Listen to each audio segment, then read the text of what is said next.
Reggie's about to put me through the ringer, y'all, so I'm going to get busy.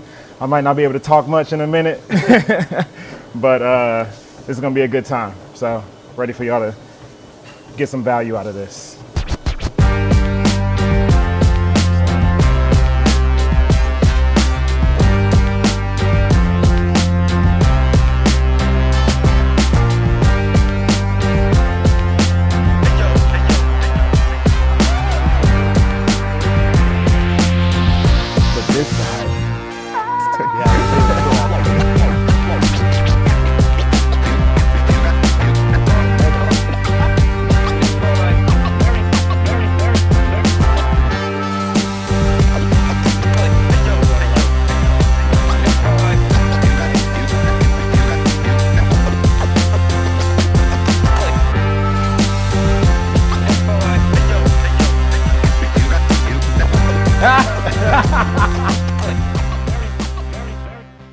Today's guest is not just a trainer. He is not just a nutrition educator. He's not just somebody who works out. This brother's been in the trenches of health and human performance for over 24 years. He's an American Council on Exercise certified personal trainer, an ACE senior fitness specialist, an ACE group fitness specialist, an ACE cancer exercise specialist, meaning he doesn't just train healthy people, he helps people fight their way back. He's a National Wellness Institute certified worksite wellness program manager. He holds a Master's of Science in Medical Science, a graduate certificate in positive behavior support, that's behavior change management, and a bachelor's in food science and human nutrition. So when he talks about food, movement, and habits, he's not just guessing. He's studied it and he's lived it. He spent over 12 years in public health, working directly in chronic disease prevention and nutrition education in the community, not just in classrooms. Athletically, he's competed internationally and in college rugby. He's run 2.5 full marathons, and he still shows up to the gym. But what I respect most is he understands that health isn't just physical, it's mental, emotional, and behavioral. He helps people build habits that actually stick. So today at the Prepared Table, we're not just talking fitness, we're talking readiness. We're talking food as protection, and we're talking breaking cycles. Family, help me welcome nutrition educator, health coach, and my brother, Reggie Wilson. Thank you. It's good to be here. Thanks for having me. Absolutely. Appreciate that introduction. Absolutely, Reggie. Thank you, man. Welcome. Welcome. Thanks. So today, we've already gotten the workout in. My body is noodly, okay? I'm feeling extra weak right now. So it's time to refuel, right? We've done the breakdown. Now it's time to build back up. That's why we're here in the kitchen. We've got some amazing ingredients. And the first thing I asked Reggie, when I called you, I said, hey, what do you want to make? What's your favorite dish? Okay, what's something that either connects with you historically or what's something that you use regularly? And what you told me was spaghetti with meat sauce. Yeah. And what I thought was so interesting was you said that you use spaghetti as a reset meal. When I think reset meal, personally, I'm thinking like, not spaghetti and meat sauce. You know what I mean? Yeah. I'm thinking like maybe like some scrambled eggs with some vegetables, or like protein and veg, carbs, fat. You know what I mean? Like there's things going on in spaghetti that can be maybe not reset wise for people. Why did you say that spaghetti is kind of a reset for you? I'm not even sure why, but it's always been like a comfort food that's easy ingredients. Gotcha. You don't have to like go through too much planning. You usually have everything on hand for it. Mm-hmm. And the carbs are really good for re-energizing. Plus it just feels comforting to me. There we go. It's hard to describe, really. I like that. It just feels like the perfect way to restart the week. Especially on like a Monday, coming out of the weekend, you had a tough day at work or whatever, then you have some spaghetti just to kind of catch up. That's great, bro. That's great. I think I really identified with that when you said it. And I know you were like, I don't know if that's, cool enough. I don't know if that's challenging enough, but I loved it. The moment you said it, it was like fireworks went off in my head. I was like, oh, that's so amazing. Because people that know me, there's some people who know me and there's some people who don't know me. But people that know me deeply know that I'm actually known for my spaghetti. Oh. Like back when I was in high school, prior to me ever even knowing that I was gonna be a chef, my friends, I've got ex-girlfriends, mothers who were like, "You're spaghetti." Like I got friends who were like, "You're spaghetti." Like before I even knew what I was doing, honestly, or what I was going to be doing in my life, spaghetti has always been a staple for me. My grandmother used to make some of the best spaghetti when I was a kid growing up, my mother.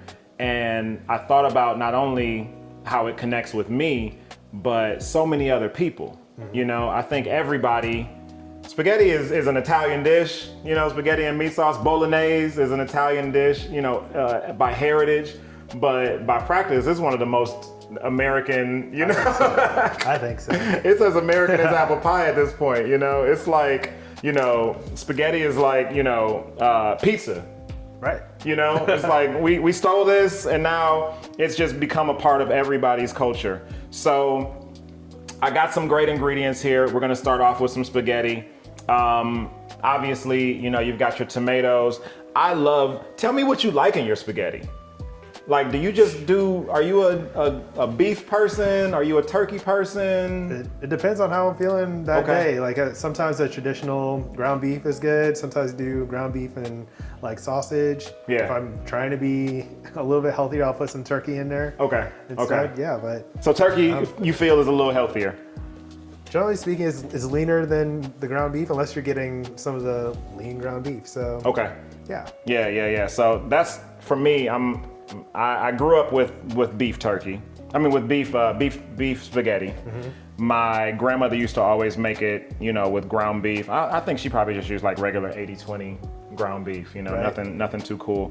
But as I grew up, then we kind of got into turkey a little bit more.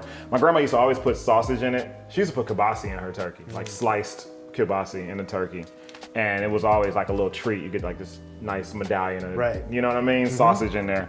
So I decided today that we would go with beef. I've also got some turkey. I think one of the coolest things that I figured with you bringing spaghetti to the prepared table today is that there's so many different variations. Right. Like spaghetti is one of those things that you can play around with so many different cool ways. And just do so many things that, you can go chicken, you can go turkey, you can go beef, you can go, and then like the delivery method. I've done spaghetti just over broccoli, like just meat sauce over broccoli, So I got some spaghetti squash as well, because I thought, hey, let's, show people that there's other ways to kind of do spaghetti. You don't have to just use noodles. I've also got, some organic, regular, just spaghetti noodles that we can go for. After that workout, I'm gonna probably opt for this. I'm gonna need some carbs, Right. But I also bought whole wheat spaghetti. I didn't know what your forte was.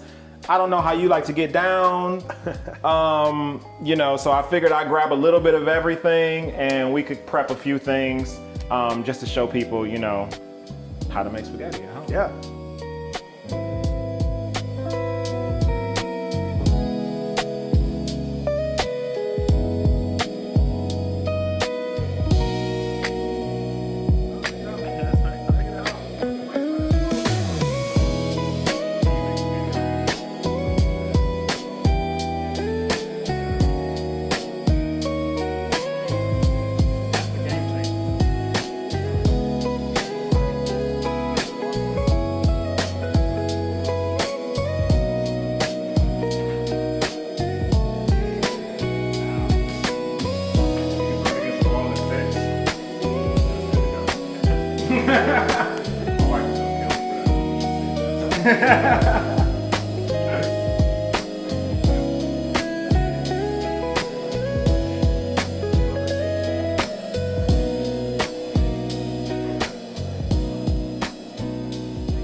I'm so hungry after that workout. Seriously. Yeah, bro. So, did you eat today or I had a little protein and fiber. what'd you have this morning?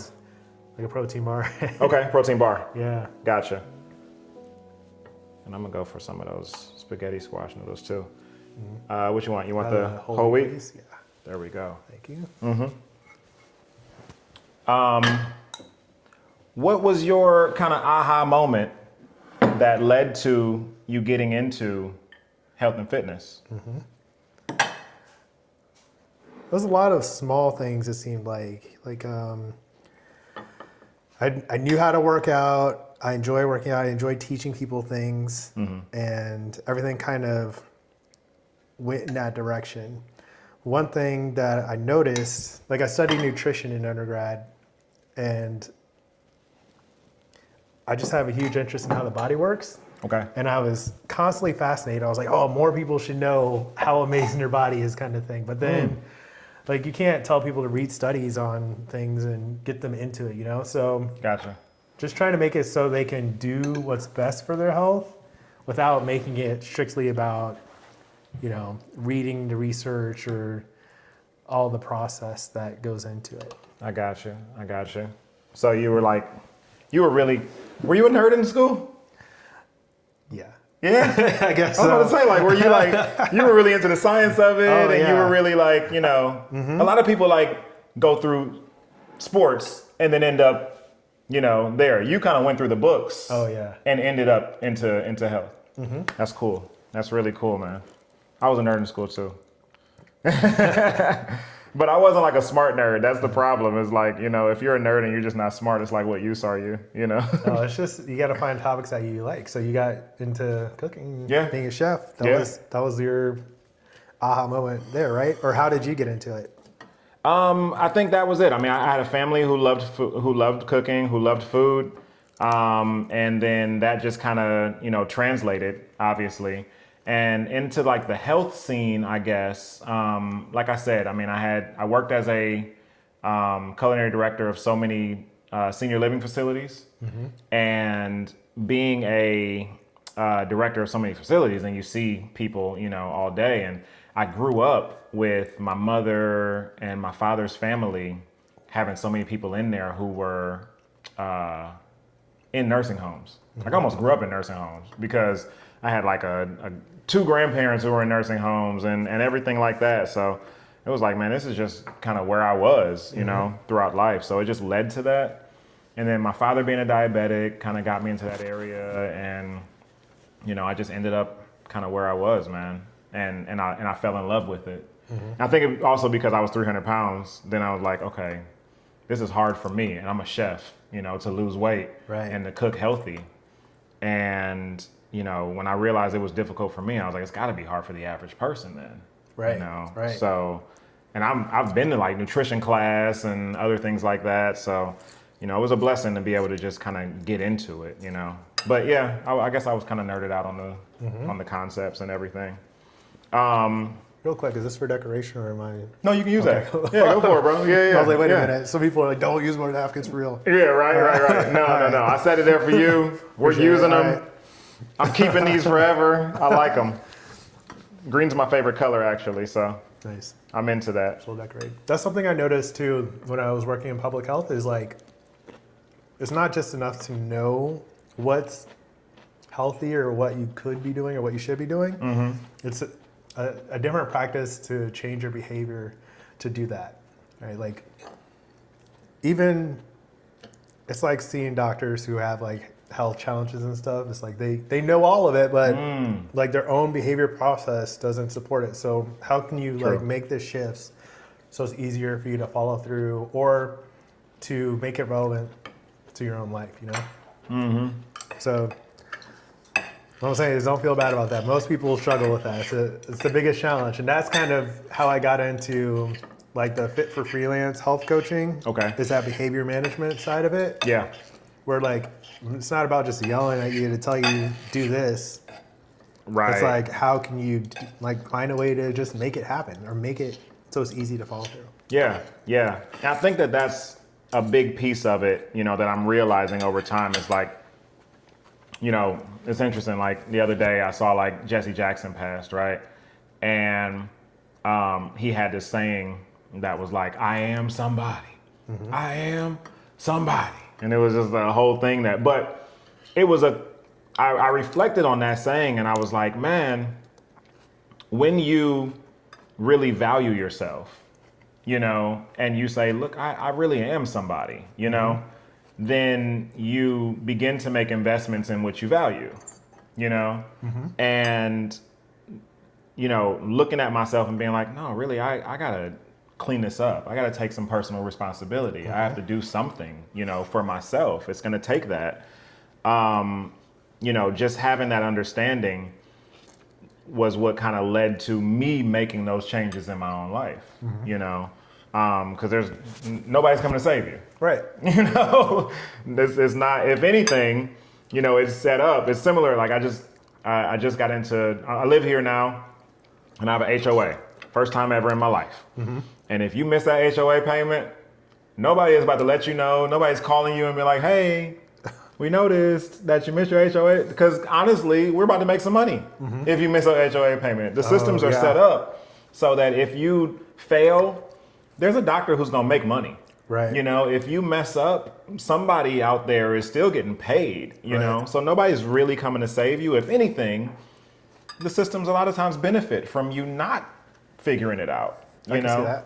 So, what do you think, like, as far as like, people kind of fighting back or, regaining their health, throughout, there's so many processes and so many things that, systems that are just kind of set up that profit off of, people continuing down the same pathways that they've been on. As far as people kind of fighting back, like what are some of the things that people can do to just quietly kind of resist those systems and lead a healthier life for them and their families? Yeah, that's a deep question. Yeah. I spent years trying to figure out the best way to make that happen. I think the biggest thing that people can do for themselves is decide to take ownership of what they can manage personally, right? And you described it well, like no one's coming to save you. It's not just about like relying on someone else to do that, but also being directive in your own process. Right. Like the agent who decides what they can do. Even if like you're in a terrible situation, you don't have great choices or something like that, you can still make the best selections out of the choices you have. Right? And that's like a personal autonomy, locus of control kind of thing, like internal sense of self. Yeah. However, there is also like a bigger context in like the environment and the policies and the systems that make healthy choices harder for people. So I always like to, include that context without relying on that as like a reason to give up. Right. Right. And that's like a real deep topic that can go on for days. But it's both. It's acknowledging the system isn't really arranged for ease for everything. Right. And also being like, I'm going to do the best I can with what I've got. Yeah. I think that comes down to like responsibility in many ways, right? Like, just like back to the HOA conversation, nobody made me not make that payment. Right. Right. That like was your agreement. It really, I signed a paper. I said what I was going to be doing. If I missed the payment, I didn't put it into, the correct avenues for me to be able to remember it, etc. Although there are people who, when I miss it, are going to benefit, it's not my fault, but it's still my responsibility in many ways. Right. So I love the way that you say that. What is one of the first habits that you try to help people to reclaim that gives them back their sense of control? You have so many expertises, dude. You're so well-rounded. You're really good in like nutrition. You're a fitness trainer. What's the first? I like to say, big doors swing on small hinges. What's the first small hinge that you think that, you try to help your clients to regain? That's a good question. I think the first thing is just getting people to decide. So a lot of my content on YouTube is about helping people understand the process. Like if something's not working, they'll get frustrated. They'll start to search for solutions. Yeah. And then I try to make my videos and titles around like common frustrations that people are having. And over time, I want people to understand like there is a better way, and it starts with your decision to make a change, basically. Where if you take back your power and decide to make plans based on what you want for yourself, what's important to you, like spending time with family or having more energy or, living longer, sticking around for your kids' graduation and like major milestones, like those things, when you focus on like that kind of process, you can make better decisions for yourself.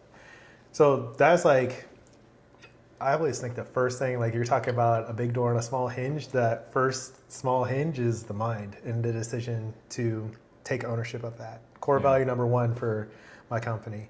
And then after that, in terms of like a tactical decision, I would say hire a coach. But like, okay, no, that's true. Shameless plug, but right, no, that it's just like it makes it easier when someone has a picture that they like all the pieces that fit into that. But for just one thing, there's so many one things. That's why I said hire a coach, right? Drinking more water. That's what I would say. Okay. First, drinking more water. Hydration is key. It's easy to miss out on, easy to forget about. But if you are better hydrated, it boosts your mood. You have more energy. Yeah. You can make more effective decisions. It can help moderate your hunger. Like sometimes people feel hungry, but it's because they're thirsty. Or if you are thirsty, your body will translate that into like craving salty snacks or something, right? Instead of just like having enough water. And so if you do that, and also like more water instead of things like juice or soda, that kind of thing. That way you're getting fewer calories, you're better hydrated, all that stuff. So yeah, if I had to be super specific about one single answer, drinking enough water. Really? I think, yeah. That is something that, is so simple, right? You can do it on every end of the planet, except for some places that, once again, have water shortages and things like that, Right. Let's talk about water. Alkaline water, filtered water, spring water, coconut water. Like there's a million, somebody who's watching this at home, where do I go then, right? What do you recommend for your clients then in that area? Is that just any of it? Plain water? Water. Any water. Water, yeah. If you can't get nothing, get it out the tap. Water, yeah. Okay. Honestly, yeah. With some of those things are interesting. Mixed research on it, but in terms of alkalinity, usually your body will regulate the pH pretty well on its own. Like your kidneys have a process to help you manage that. So drinking alkaline water, I mean, I haven't read all the research on it. Yeah. But yeah, water, just water. From your point of view currently, get it in you. Just more water. One way or the other. That's the biggest thing. And it comes down to like, if you have a preference, some waters taste different. Yeah. Then if that helps you drink more water, then that's the one you should go for. All right, family. So stop majoring in the minors. There you go. That's Stop majoring in the minors. Get the water in you one way or the other. Okay. Whether it's pH balanced, whether it's, spring, all these other things, just get some good water. right. Okay. That's good. That's good. As we start talking about hope, it's not all doom and gloom. Everybody's not just sick. We want to, really promote hope in this, whole thing. What gives you the most hope as you look at the future of health, fitness, community as a whole? Obviously, people are drinking more water. But what's giving you hope, man? And I mean, what message would you try to give to families as a whole, who are trying to live better lives? Yeah, there's lots of hope is a big concept for me. There's always hope. Yeah. And that comes from honestly faith. and I love trusting that. that there's bigger things going on. In terms of what I'm seeing in the health industry, I think that there are more conversations happening about health than I've seen in a long time. That's great. And that's exciting. Now, some of the conversations can use some redirection, but some of the things that we're talking about in terms of like even those weight loss medications and injections, like that gets people thinking about things. And then some people need those medications or they're referred to their doctor or prescribed by their doctor. And then they are having an experience with that. People are seeing the results and people are talking more about like what they're eating and their physical activity habits and all that stuff. That's so true. So there's definitely a positive in that, and that gives me hope. There's also like the other side of it where there's a lot of capacity for misinformation. Too much talk. There's a lot of people talking who haven't been doing the reading kind of thing. Yeah. And so that's a little bit of a challenge. But I think overall, just a bigger conversation around health is good. Wow.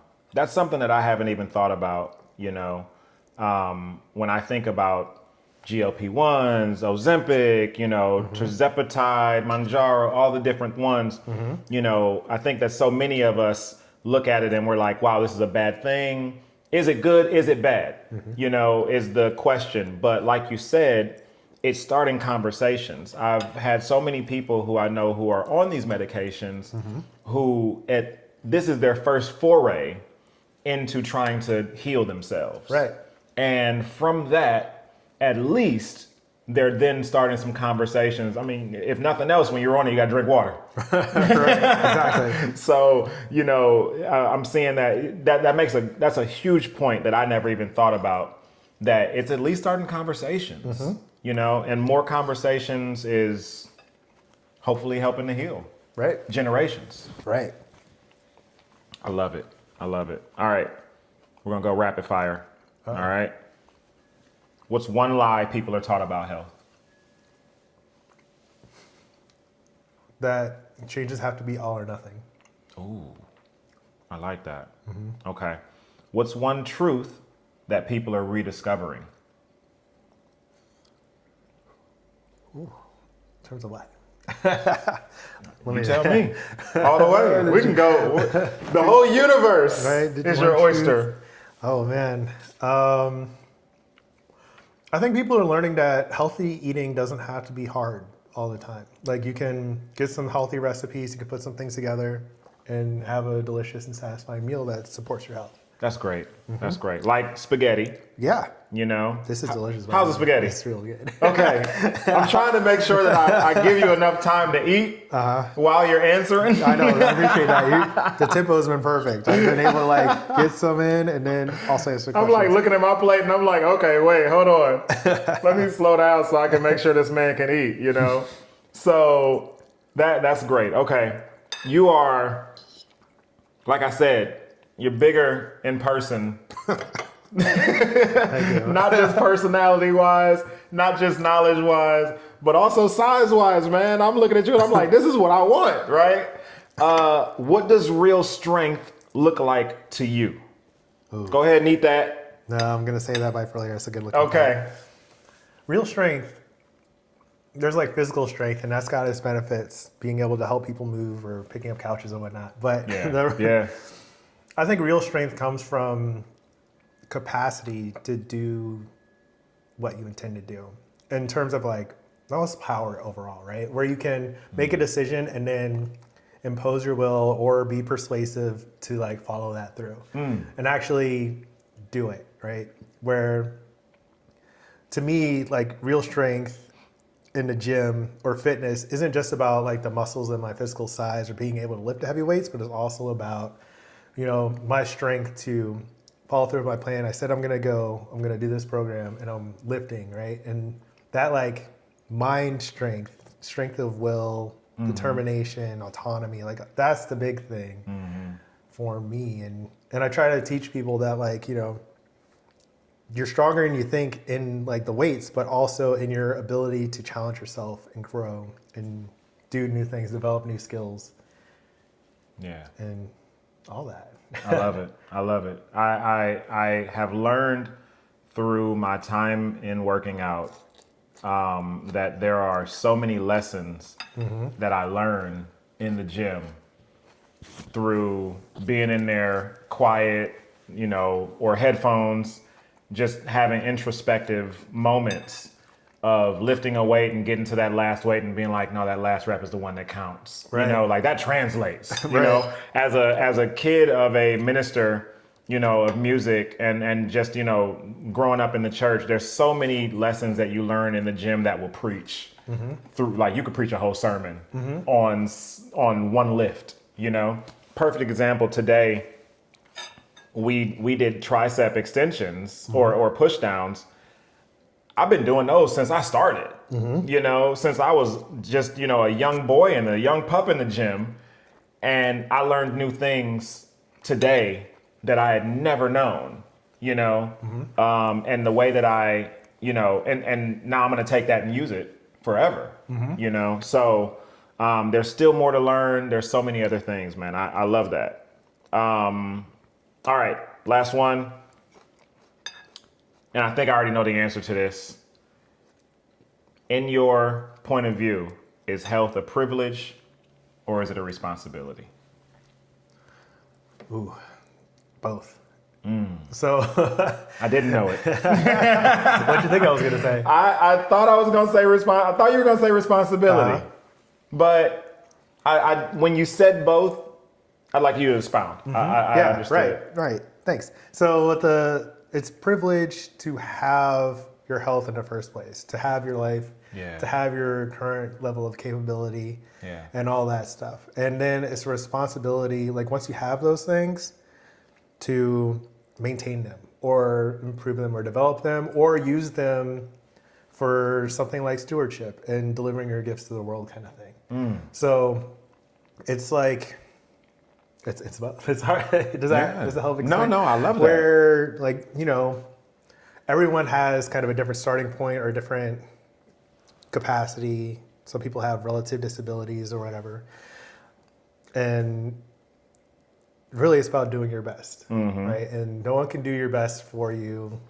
You have to figure out how to do it, get the support you need, build the systems around you, get the community to be a responsible steward of your privileges, what you can do. I love it. I think that's an amazing question to close out on, man. I think this has been amazing. This has been an amazing time. Is there anything else that you want to say to the audience? Anything that you'd like to expound on?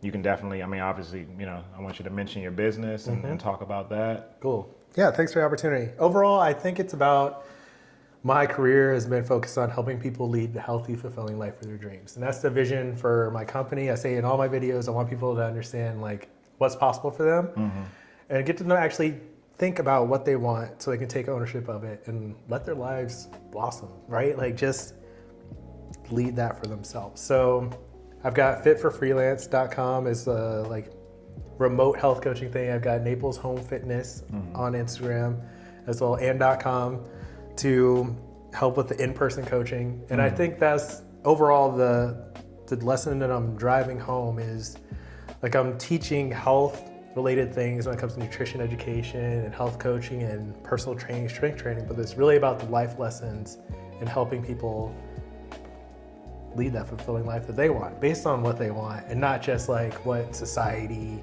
generally thinks or some crash diet or some trending thing or just wanting to be skinny. It's about living in your power for the life that you want. So yeah. That's amazing. Appreciate the opportunity to Reggie, talk about that. One day I'm gonna be able to afford you. Look, and if you are looking for tango lessons or salsa lessons, I'm sure that's coming soon. He doesn't have that website up yet, but it's coming soon. Once he teaches me, I'm gonna be his number one student, man. Trust me, Reggie. I wish you the best. I know nothing but success is coming your way, man. This was a blessing. This was an amazing experience to be able to just pick your brain, share some time with you, learn some things from you, man. And I can't wait to see where your career takes you, you know, even further. This guy is so young. I know he looks like he's young. He's got like 25, 30 years in the game, okay? But, you know, you got so much more to go, so much more to learn, so much more to teach, man. And you've got an amazing foundation so far, bro. So thank you. Thank you for your time. Thank you for meeting me at the table, man. Hey, my pleasure. Thanks for having me. Absolutely. Now let's finish eating. Yeah.